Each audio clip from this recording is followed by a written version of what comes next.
Hi everyone, let's take a quick look at the flower beds. Just want to give you a quick tour and let you know what everything looks like. They're not all buttoned up for the spring, but we're in progress, and I wanted to try to capture the apple tree before the crabapple tree, before it lost any more of its petals.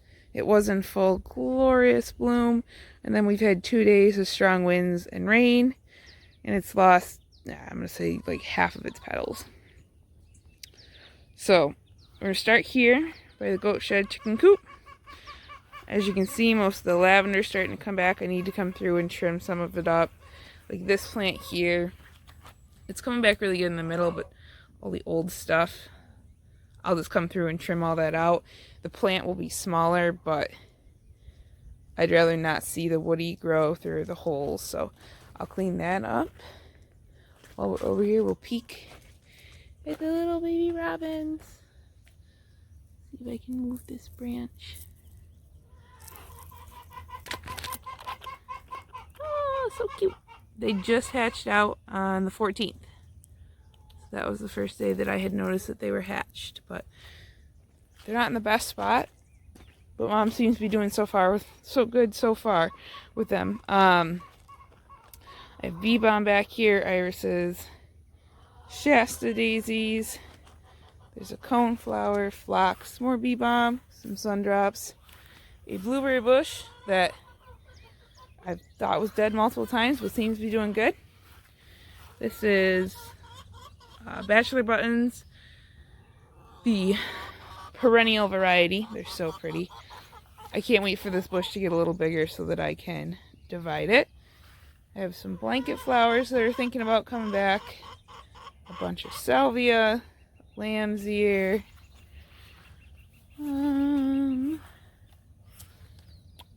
bee balm, more daisies, another coneflower. Good morning, chickens. Good morning. Oh my goodness. This bed, same thing. Phlox, lots of lavender plants along the edge.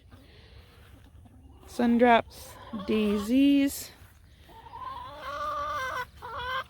These are third-year red hot pokers, so I'm hoping they're actually going to flower this year. They've yet to flower for me. Some sedum, some more phlox. This is a winebark that was over by the front of the house, and it wasn't getting enough sun, and it was getting way too big for this spot. So I decided to have my husband move it. I'm hoping it lives. Hoping we got enough of a root ball. We moved it in the fall, and it's leafing out, but it's kind of like stopped at this stage and hasn't moved any farther. So we'll see. No promises. I do love the structure that it brings, over the height. So hopefully it stays around. Otherwise, I guess I'm going to be looking for another one. More sedum, more phlox. Got a couple of raspberry plants along here. And like these are all new raspberries that have popped up after I planted the 2 main bushes. I cleaned raspberry like suckers or starts from like all the way over there by that bush. There was a ton of them, but I just don't need that many, or don't need the whole bed taken up. Eventually I want to put some raspberry beds in so that I can move the raspberries out of the flower bed and put them in an actual berry bed. The goats love to eat them. Good morning, geese.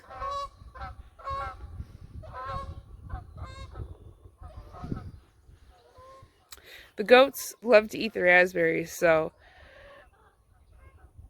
they do okay here. I still get berries, but they would be happier somewhere where they weren't being eaten.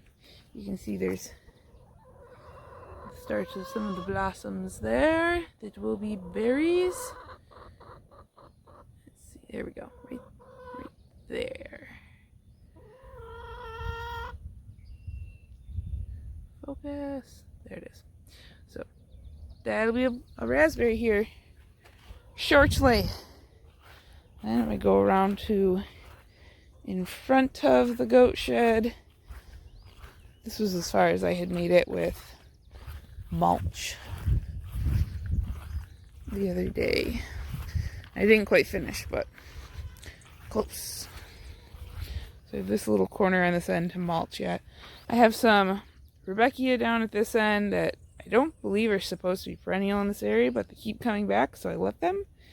Some irises, more phlox.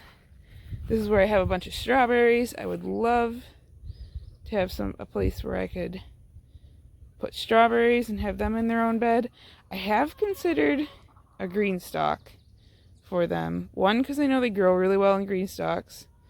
And two, because you usually get 1 or 2 berries out of here.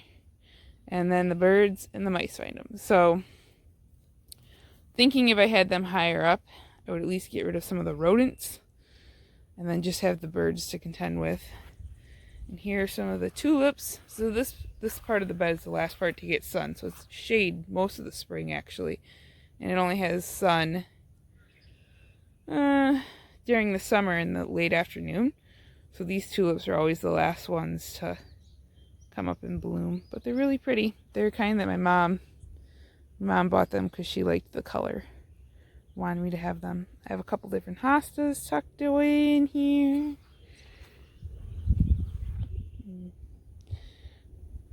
Have been working on filling this one up and getting some height in the back. So we'll see how much the goats manage to eat. But then, this is why I wanted to do the tour. It still looks beautiful, but if you can tell by all the snow underneath, it has lost a lot of its petals.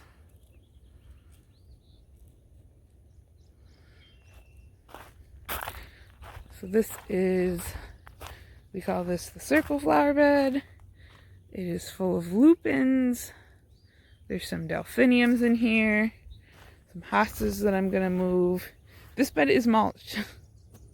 But since it's been mulched, all of these glorious flower petals have been raining down. They'll dry up and eventually you won't notice them. But right now, it looks more like I mulched them with something white. Not with brown mulch. Okay. Then we'll go down to this garden. This is the garden I call the L garden. I eventually will change the shape of this. I'll make this a lot deeper of a flower bed, make it come out here in this curve. But when you're establishing brand new beds and filling everything up,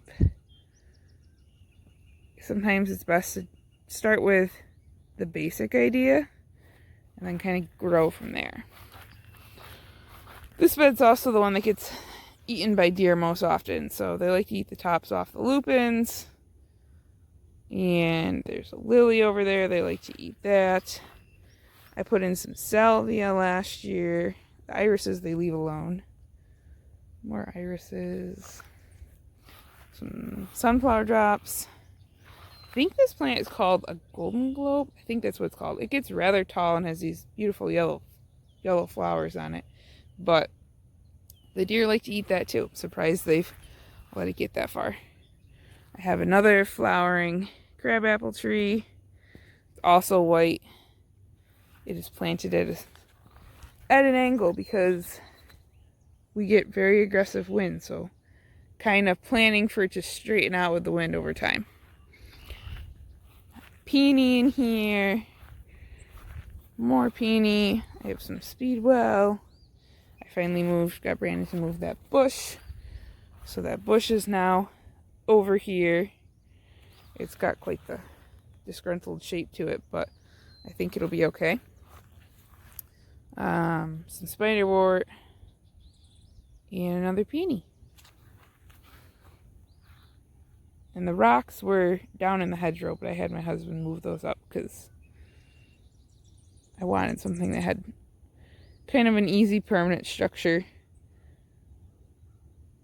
Different texture. Okay, and we'll head over to the flagpole garden. Alright, and then this is the flagpole garden. We need to get the flag out, but Baby steps, baby steps. So here is some foxglove that I started from seed a couple years ago. That's a hydrangea that if we don't get a frost, I think will come back. It had gotten like that, I'm going to say, probably 2 weeks ago, and then we'd gotten a frost and it had died back. This is a bunch of sundrops, a little random lamb's ear, another peonies, couple peonies that I probably can move after they flower this year. Just have to figure out where, because where they are is at least not the right part of this bed. I think Siberian irises is what those are. That's a daylily. More irises, some ground phlox, Russian sage, who's slowly but surely coming back. I think I can come out and trim that plant now. A yellow coneflower, yellow echinacea. All of my tulips pretty much have lost their petals with the rain and the wind, but well, that's okay. I got to enjoy them, and I'm glad the deer didn't eat them. Irises and delphinium and lupins. There's a bunch of baby lupins in here that will soon help fill in the bed. Bee balm, some more of the golden globe. I have black-eyed Susan over there, spiderwort here, whole collection of hens and chicks, lupins, irises. I think there's some glad bulbs that got left in the ground. We'll see if they come back. Black-eyed Susan, sedum, hydrangea bush,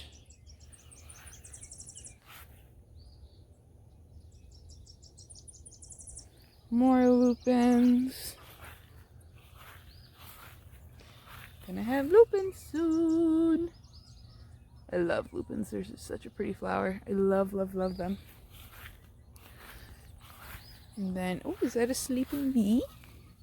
It is a sleeping baby bee. Hi, little bee. I hope you stayed somewhere somewhat warm.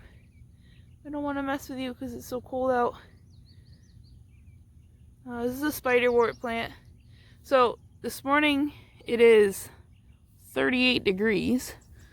And I believe that's what our low got down to. They did have a frost advisory out. Again, it's only the 18th, so not totally unheard of for us to get a frost. But I don't think all of the little critters were looking for it to be a frost. Here's another wine mark. This is the leaf stage it kind of should be at, so that's why I'm worried that that other one may not make it. We'll see. We'll see. And then the last flower bed is going to be right here at the front of the house, which has gone through a whole bunch of change. So we came up here. I had my husband run a string line. We pulled out the bricks, and I dug out the grass. Got rid of a lot of that. He brought in mulch. He pulled out this bush.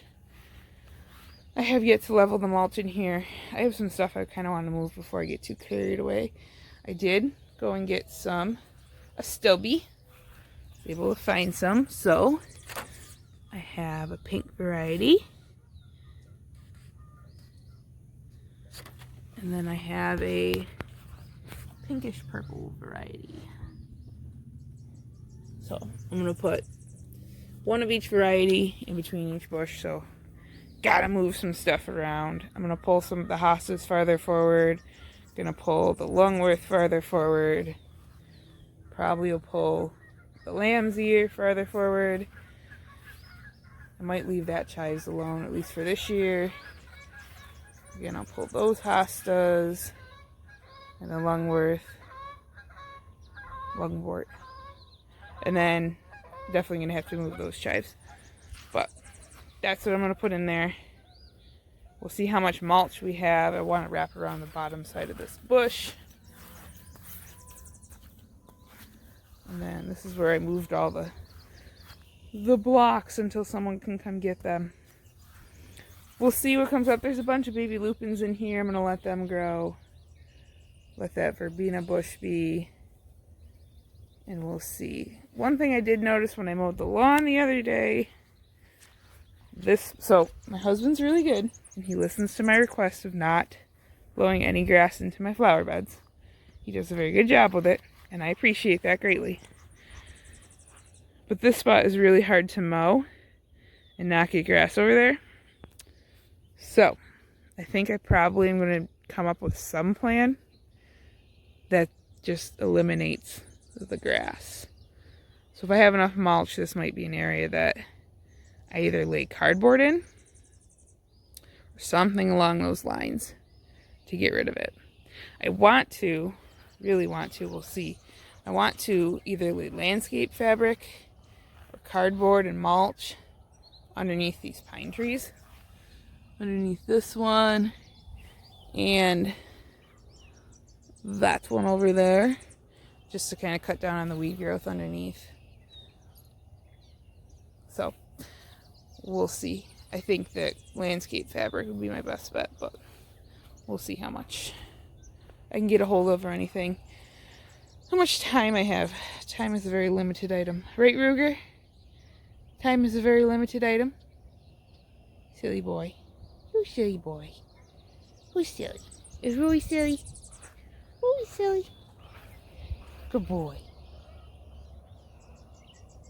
So, I know I want to get rid of this. I want to eliminate this. I don't want to make it hard to mow, and I don't want grass going in to my flower beds because that just makes it so much harder to weed and keep up with everything. So those are the flower beds right now. Hopefully we'll get to take you around next month and show you how they change. Have a great day, everyone. Thank you.